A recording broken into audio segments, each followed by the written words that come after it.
Welcome to the One Player Podcast, the show on solitaire board games. I'm Albert, and this is episode 378. Albert, can you hear me? Albert, can you hear me? In space, no one can hear Julius.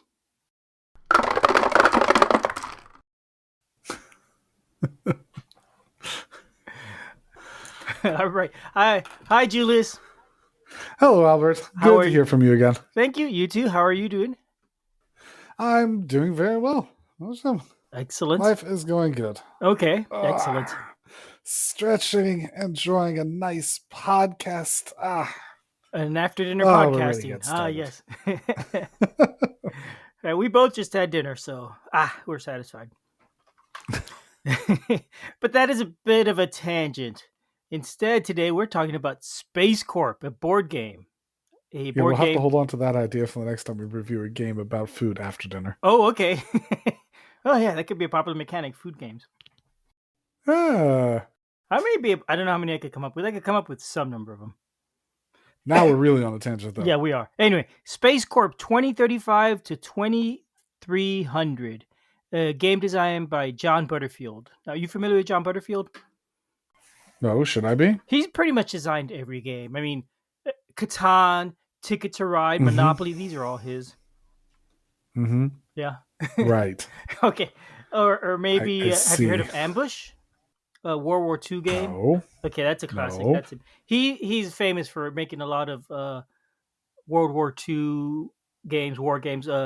D-Day at Omaha Beach, D-Day at Tower Beach. A couple of those. Those are his. Not a segment I play around in too much. Okay, well, this game is not a World War II game. It's a game about space travel.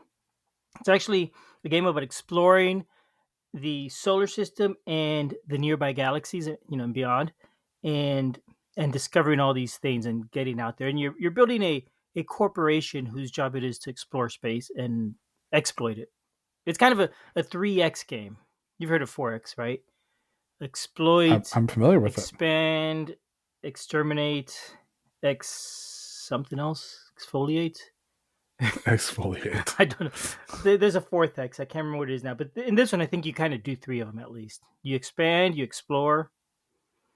You do not really exterminate. I guess you can, and you travel into space. Anyway, that's what the theme of the game is. It is more worth mentioning. It is based on a book series called the Galactican series by Ejner Fulsang.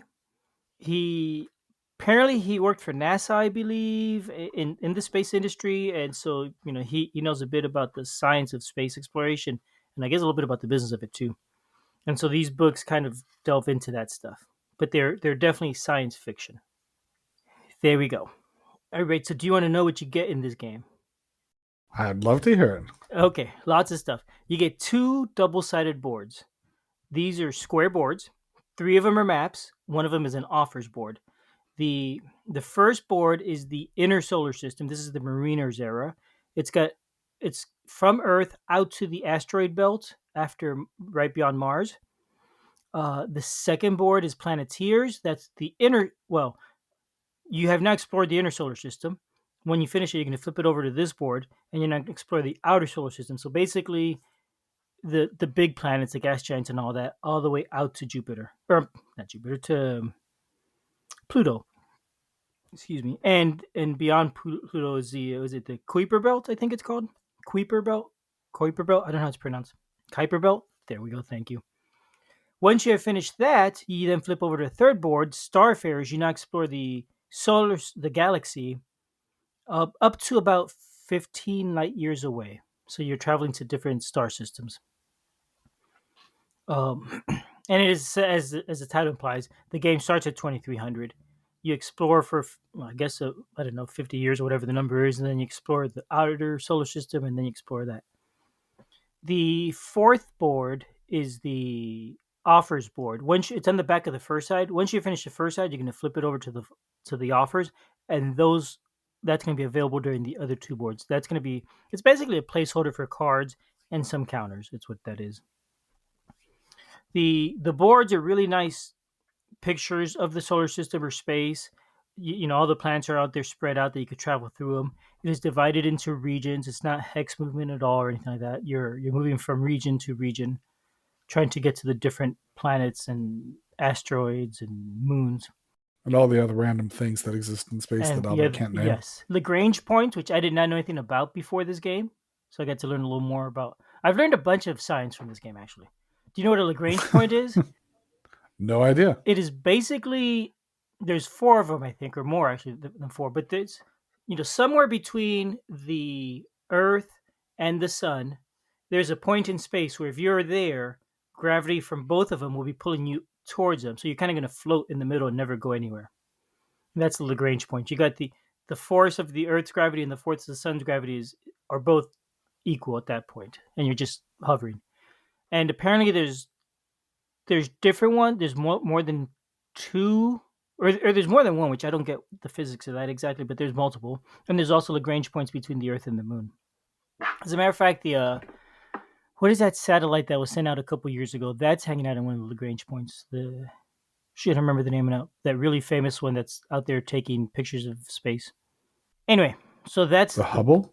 Not the Hubble. It's post Hubble, more recent than that. I feel like I've played Search for Planet X, so I should know these things.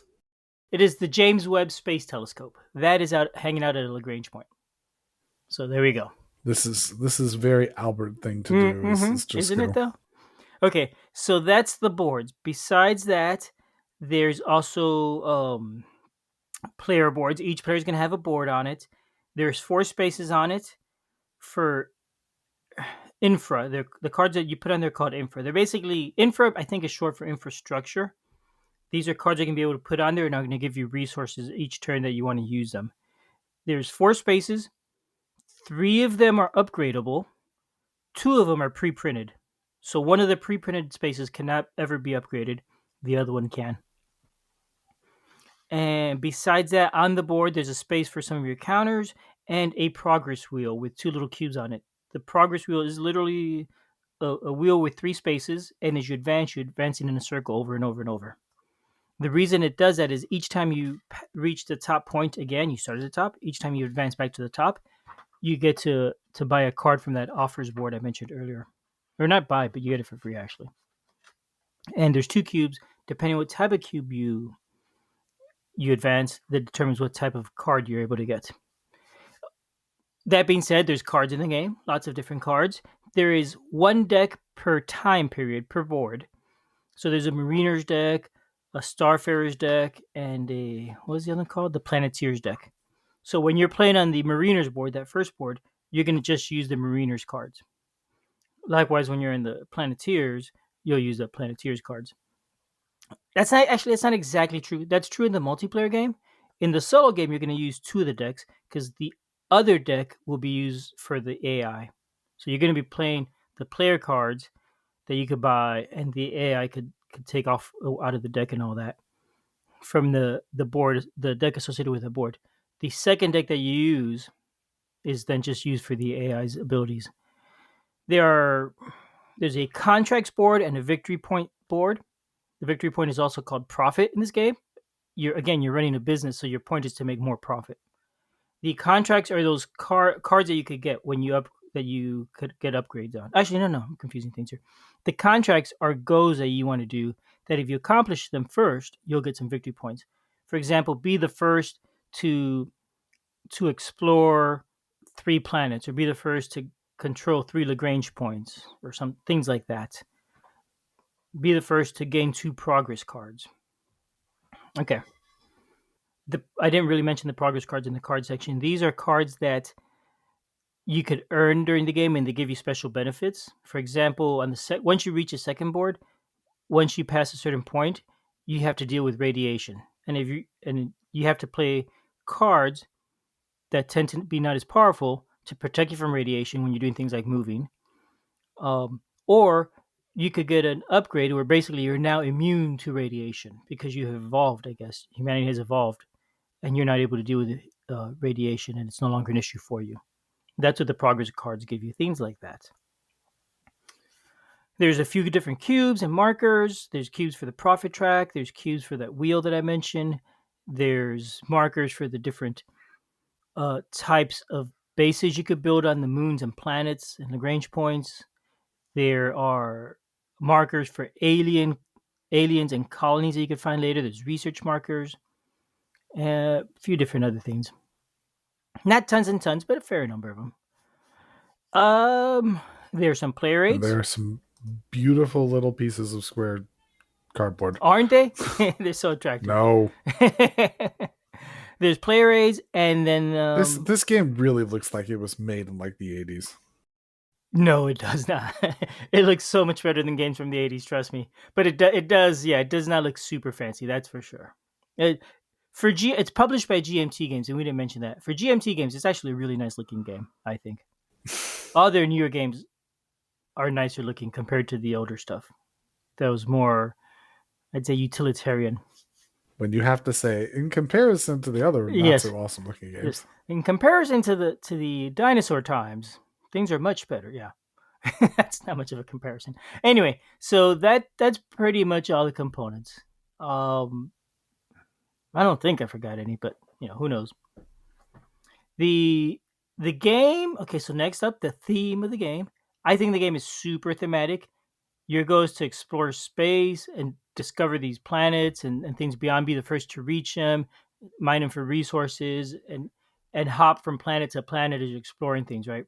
If you could get to the moon, it is then easier to get from there, say, to Mars, especially if you built a base on the moon, and from there to the moons of the following planets and that sort of thing. So I found that super thematic. I mentioned the games are based on a series of books. I bought the books after having played the first game or the game. I bought the first book. I didn't like it that much, honestly. I got pretty turned off by it after a little bit, and I just didn't read it. Um, because the one of the main characters, at least early on, I assume this person passes away eventually, since it's a couple hundred years of time that the game takes place in. But the character was a descendant of Elon Musk and was pretty smug, egotistical kind of guy, and I just found him really annoying and did not want to read the book anymore. So, so it is based on a series that's apparently supposed to be pretty good if you could get past it. I couldn't. Um. Okay. Then the rules. This is an exciting part, Julius. This game I believe you. actually has two rule books. Two rule books.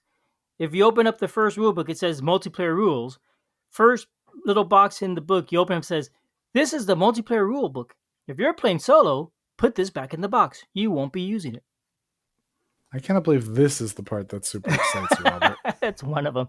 If you open the solo rulebook, there's a similar paragraph saying if you're playing multiplayer, put this back in the box. You don't need it. Both rulebooks have very much all the same information, word for word. So you're not having to reference each other. It's all the rules you need for solo or for multiplayer are in the respective books. Or wherever things are different, it just explains them differently. I thought that was pretty impressive.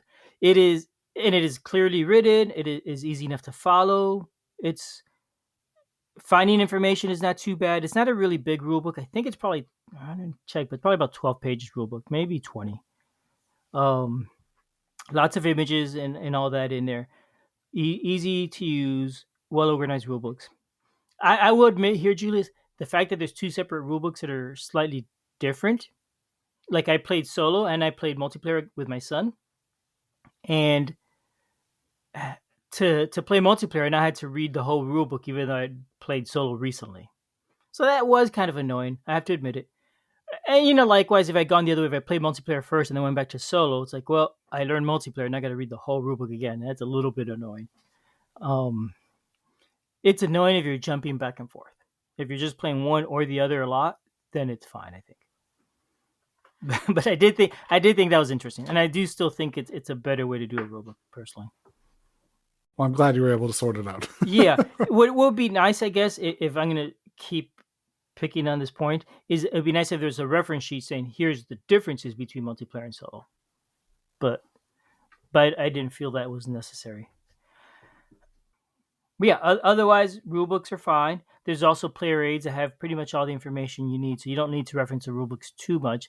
Maybe other than when you finish a board and now need to flip over to the next board, it'll have setup instructions that you follow and go through and figure out how to set it up for that second or that third board. Also, if you're playing, you could choose to not play the entire campaign of three boards. You could say, I only really want to do the inner board, or I only want to do the middle board, or I kind of want to do the last two boards because I like those more, or whatever reason. You can pick up the game at any of those 3 points and play it up until the end of whichever point you want to. I don't think that is as satisfying, and I think there are some issues with it, but it definitely can be done, and they support, if you want to just play two, do that. Okay, so that being said, then what is the game like? The gameplay, right? So the first thing you do is you're going to set up the board. I'm assuming you're going to start at the first board, the Mariners period, and in that one you're gonna get that first board. There's little cubes for each player that they have for their different mission teams. You're gonna put the two cubes on Earth. That's in like the bottom left corner of the board, and then the rest of the board is expanding from Earth out into space up to the asteroid belt. You're gonna play the cubes on there. You're gonna get your deck of Mariner cards and shuffle them up. Like before you shuffle them, there's a few starter cards. You're gonna shuffle those, pass them out to each player, then put those on top of the shuffled deck. And on the map boards, there's spaces for the offers belt where you could buy cards from, and you can have four face up all the time. So you can set up your cards, and that's pretty much it. Get all your different resource cubes. Get your starting cards. The number of cards you start with depends on whether you're playing solo or multiplayer, but you'll have your starting cards, and you're ready to play. Setup is pretty easy, honestly.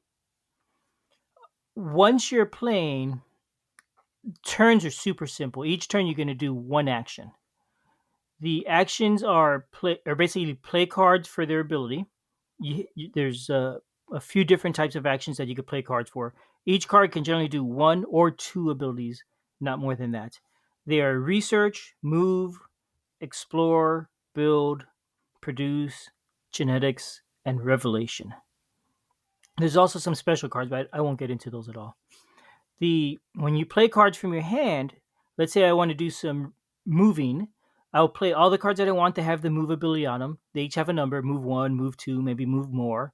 Later on in that third board, there's even move multipliers. You could say move times 4 or move times 3, which would multiply however many move points you have. So you can play all the cards you want, add up those points. Plus, on your board, if you have any of that infra that gives you move, you also could use those points. So that's why you'd want to play cards to your board. So you're going to add up all the points you want, discard those cards, and take your action. If I'm moving, it's moving from space to space. The cost of moving varies. For example, Earth has a lot more gravity than any other places you visit, so leaving Earth takes a bunch of your movement points up. Once you've done that, moving around, it tends to be 1 point per space on the first board. There's exploring. Once you have moved to a location, you could explore the location and find out what's in there. You're going to flip a counter, and that will tell you what that location has. Once you have done that, generally speaking, you can build a base there. That's true for the planets. You explore the planets, find out what it has, and then build a base there. When you explore it, there's different things you could find. There could be natural wonders that you could harvest for profit, I guess. There's some give you resources. Some give you different things. Some of them you could, I would say, exploit. You could harvest them for their resources. You could build a base. That's another action. The type of base you build depends on what is at that location. The bases let you harvest resources, harvest the benefits. Some just give you profit for building the base. One or two let you draw cards. There's a star base that lets you transport your ship from that star base to another location you have instantly at the end of each round. Different things. The research action is another one worth mentioning. That lets you draw cards. You could either draw one of those 4 cards that are face up or some number of cards. The research action on the board is 2 points. There's other research actions in the deck that you could draw, so you could potentially research for 3 or 4 or more, I guess. But you would draw cards. You could either draw face up cards or face down cards from the deck. The Produce lets you make profit, make points. Genetics and Revelation let you move one of the two cubes around the track. So your turn, you're playing some number of cards and taking an action that's, generally speaking, always pretty simple. The other thing you could do is you could upgrade a card from your hand. Some of the cards in your hand will say can upgrade as infra. That means you could place it on your board, and now it's on your board as a permanent bonus whenever you're taking one of those build, move, or explore actions. You could also play a card for edge. Some cards have a special edge ability that you could play, and they tend to be nice, powerful effects if you play them at the right time. I think enough said there. So that is pretty much your turn. Once you've done all these, that one thing really, you will refill the offers at cards that are available if any were taken, and finish your turn. The next player goes. Turns are super fast. I find that there's not a lot of downtime between turns when you're playing a two-player game at all. So two-player games are very fast. I haven't played three-player game yet, but I really would like to. In solo game, your turn goes really fast, as does the AI's turn, but we'll get more into that later. Really, what you're doing when you're playing this game is you're exploring, you're expanding, trying to get to the different locations before your opponent, whether human or AI, trying to harvest resources from there. All these things, all the point of it is always you're trying to get more of those profit points, the victory points, because you want to be the best darn corporation out there in space. The things that give you points, generally speaking, are building bases and discovering wonders, fulfilling contracts. For example, being the first one to get to the first person, or probably the only person to get enough Lagrange points to get that contract points, and that'll be 2 or 3 points. I think there's 6 Lagrange points, and if you get 4 of them, you get that. So only one person could ever get it. And the other thing, so the contracts, the doing the discoveries, the research, and finally the producing from the different bases. That's the other action you could take that will give you victory points. The game will keep playing on that board until either the deck runs out, then you keep playing until, I think it was until everybody passes, or a certain number of contracts have been fulfilled. Once 6 contracts have been fulfilled, that round ends immediately and you move on to the next board. So that is basically how the game plays. The first 2 boards are really similar. You're going to flip that board over, and you can play that board, and you're exploring, going around the different planets and expanding out. On the second board, the twist that is added is that traveling out tends to be pretty fast. Or that's not true.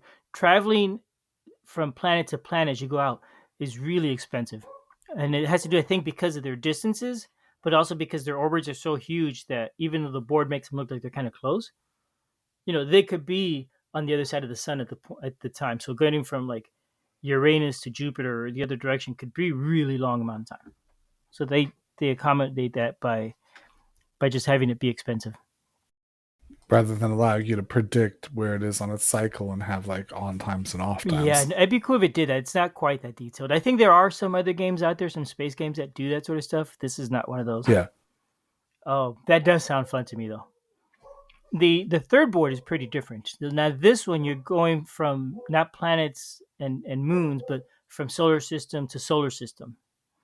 And the movement costs are suddenly much higher. Where in the first board, movement cost was like 2 or 3 points. In this one, I think that in the third board, the cheapest movement point from one solar system to the next is 30. So definitely much more expensive. Distances are much greater. As a matter of fact, one of the things they simulate, it takes so long to get to another solar system that when you move to it, there's a little track that you spend 3 turns just sliding along that track until you finally reach the end, and then now you're finally really at the solar system. So that just simulates the amount of time it would take to travel deep space, or deeper space anyway.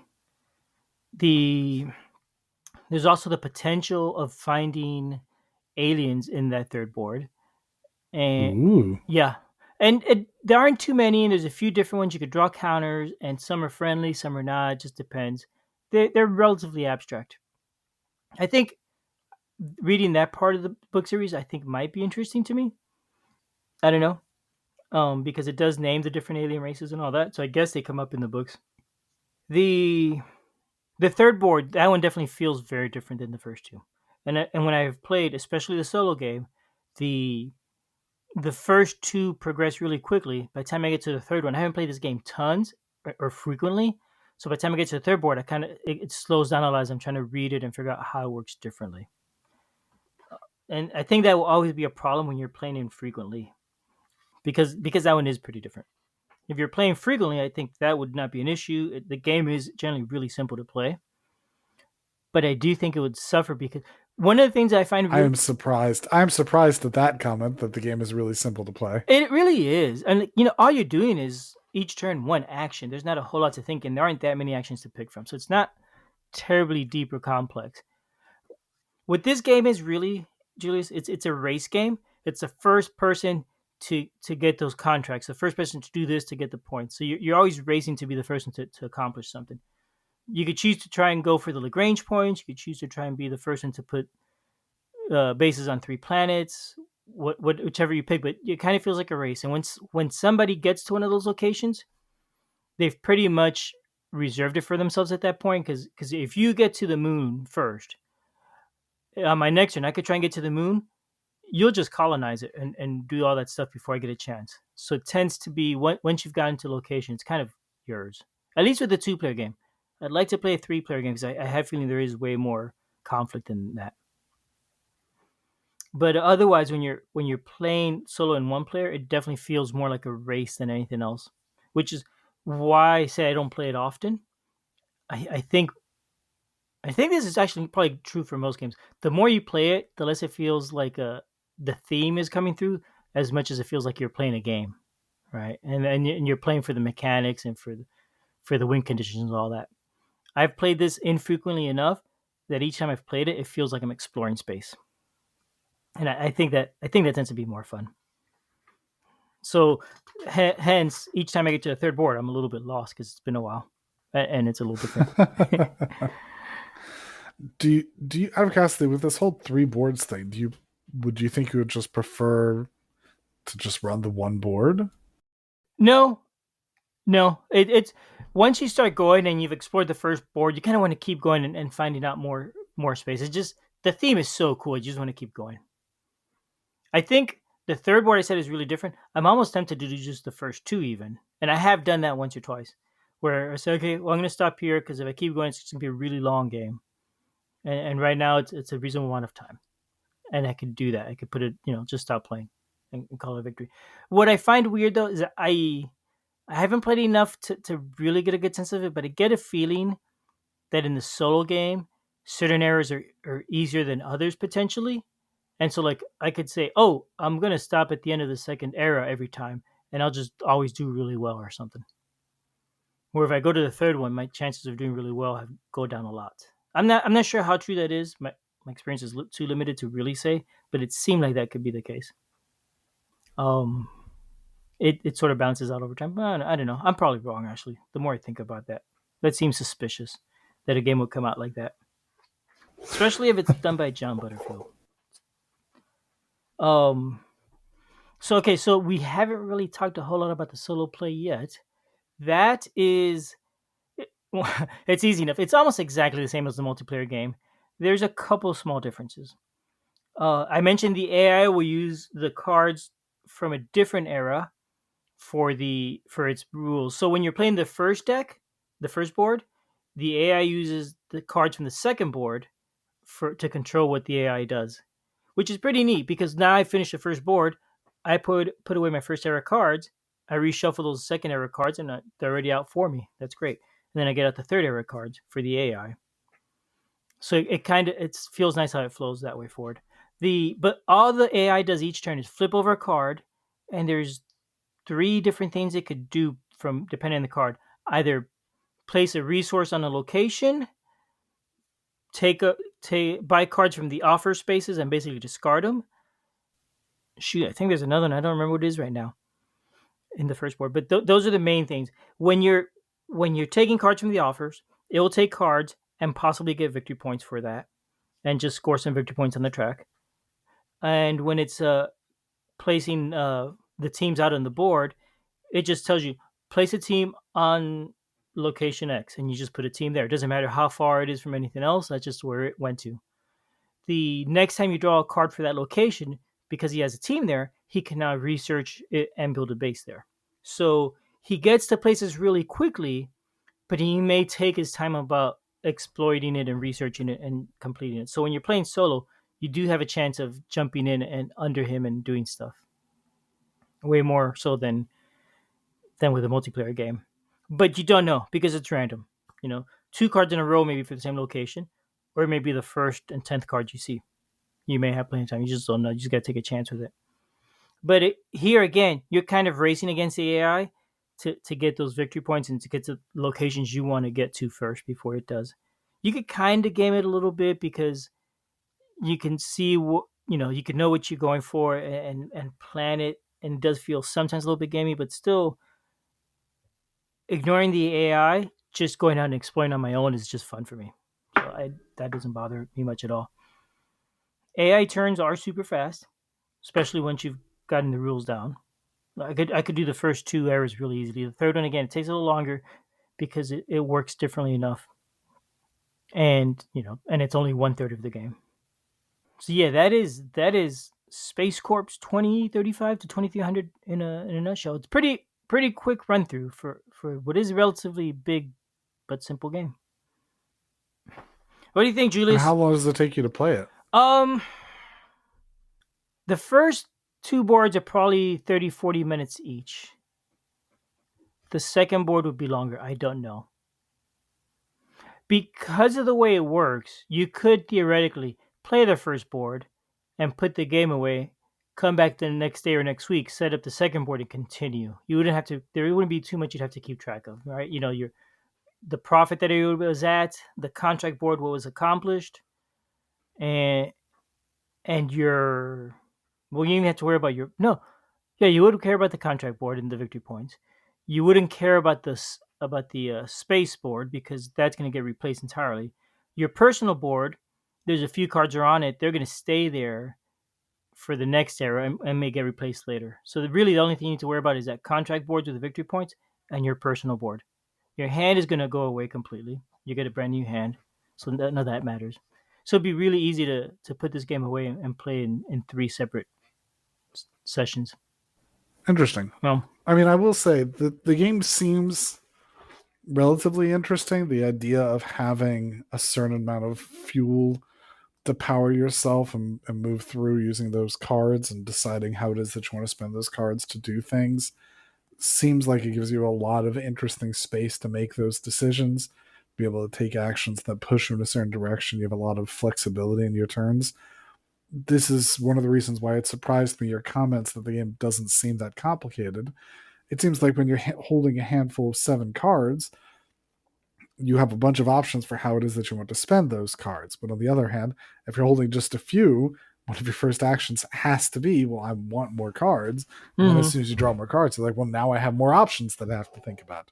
So rarely do you sort of a simpler game is a matter of you make a decision and then you spend your time implementing the decision. With this one, you make your decision and then you spend all your time questioning that decision.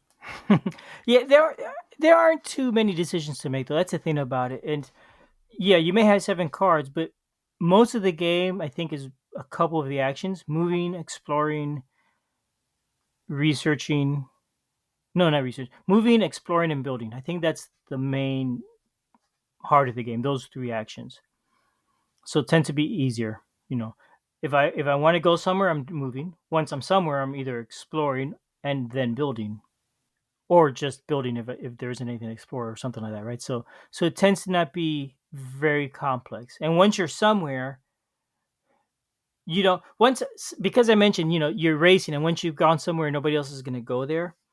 Once you've got in there, you're not in a rush to build. I could now spend or explore. I could now spend my next few turns moving somewhere else to some moving a different team somewhere else. I have 2 teams at the beginning of the game.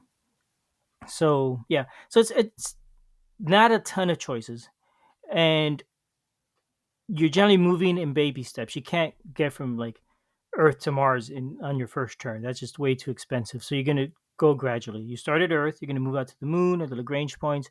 From there, expand to the next places, and slowly build up your ability to travel farther using those infra cards that you place on your board. So yeah, it doesn't it doesn't ever feel like it's very complex or deep. Movement is really simple because it's area movement to get from, like, say, from the moon to the Lagrange points or vice versa. They're in the same region of space. 1 point to leave where you are, 1 point to enter the other place. So it's just 2 points. And that's all it is. Not a lot of thought or planning or anything like that. Just to have enough points. Yeah, I think it feels super light, super accessible to play. Very cool. Mm-hmm. I will say it looks interesting in terms of the gameplay elements. It does not look interesting in terms of the 80s looking design. Yeah, it's not very complex or deep. Or, I didn't really talk about the cards. All the cards, and because when you're playing, you're going through so quickly, you don't really spend a lot of time looking at it. But all the cards have art, and they all are different types of technologies and things that are cool sounding sci-fi things that enable you to do your deep space exploration. And they're pretty neat. The art on them seems to be 3D type art, and I don't really care for. Yeah, that does look kind of dated to me, I think. Yeah. The board itself, I think, is really neat. It's simple as heck, but really, really neat, and just fun to try and explore. And knowing that, oh yeah, I'm gonna be the first one to Mars. That's gonna be so cool, and trying to do that. Yeah, I really like this game a lot. Well, very cool, Albert. Thank you for taking us on this tour of the outer wilds and deepest reaches. All right, yeah. Then, thank you, everyone. It has been a pleasure to float in the deep space with you. Yep. I got nothing, as always. All right. Well, have a good evening, everyone. Bye-bye.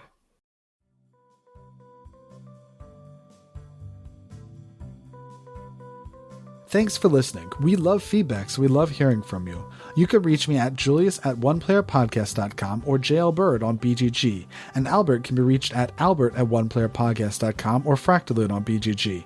Our website is oneplayerpodcast.com with the number 1, and we're also on Twitter at oneplayerpodcast. The intro music is copyright Angus, can be found at jamendo.com. The transition music is copyright by Dan Elduce Pancaldi, whose page is at donpancaldi.com. The One Player Podcast is protected under a Creative Commons share-alike license. Thanks for listening.